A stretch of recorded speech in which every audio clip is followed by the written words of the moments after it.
minutes Félix Faure, des conseils, des éclairages, des astuces, tout pour vous simplifier la vie lorsqu'elle évolue. Aujourd'hui, focus sur le rendement locatif.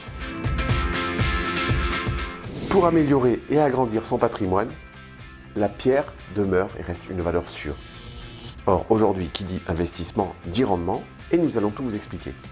Tout d'abord, nous allons calculer vos entrées financières sur une année type. Pour cela, je vais m'appuyer sur un exemple concret, ce sera plus parlant. La première ligne est celle des loyers, hors charges. Ensuite, nous allons considérer les charges locatives.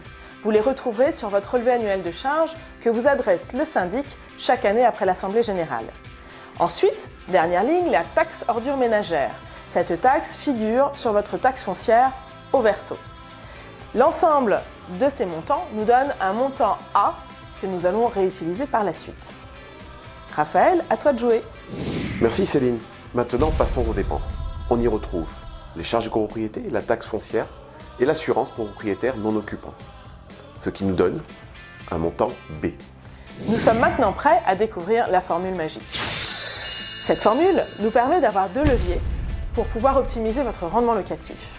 Le premier se situe au niveau du loyer hors charge et le deuxième, c'est votre prix d'achat, si tant est qu'il soit négociable.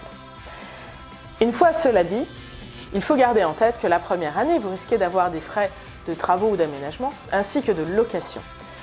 Viendront se rajouter par la suite, si vous souhaitez externaliser la gestion de votre location, des honoraires de gestion locative et peut-être même une assurance garantie des loyers impayés. La bonne nouvelle, c'est que ces dépenses seront déductibles de vos revenus. Elles ne seront donc pas aussi lourdes qu'il y paraît. C'est plutôt pas mal.